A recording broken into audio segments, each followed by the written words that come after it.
Buxoroda salkam 40 yil avval sodir etilgan qing'ir ish bugunga kelib fosh bo'ldi.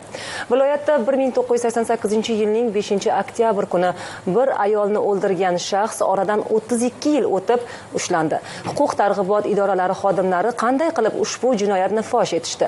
Muxbirimiz Madrahim Turdiyev reportajni tomosha qilib, bunga bilib olishimiz mumkin. Buxoro shahridagi mana bu xonadonda istiqomat qilgan ayol bundan 32 yil muqaddam qotillik natijasida vafot etgan edi.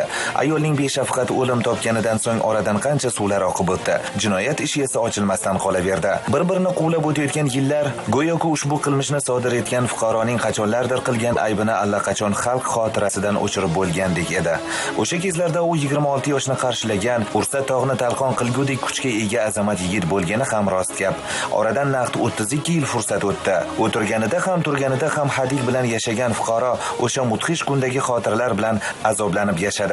Bu orada u 3 marotaba qasddan sodir qilgan jinoyatlari uchun sudlanishga ham ulgurdi. 3 safar ham qilgan qilmishi uchun javob berdi. Ammo 1988-yilning 5-oktyabr sanasi taxminan soat 11:30larda ayolning bevaqt hayotdan ko'z yumishiga sababchi bo'lganligi uning oromini o'g'irladi. Gap shundaki, fuqaro o'sha kuni qotillik jinoyatini sodir etishdan tashqari jabrlanuvchiga tegishli bo'lgan bir nechta turdagi tilla taqinchoqlarni olib voqea joyidan yashiringan ham edi.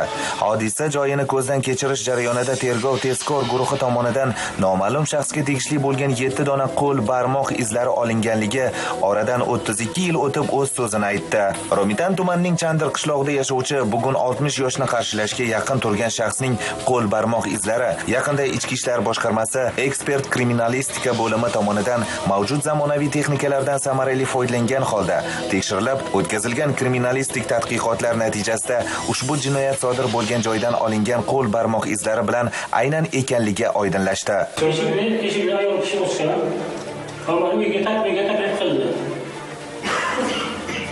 Mana shu uyga kirganman.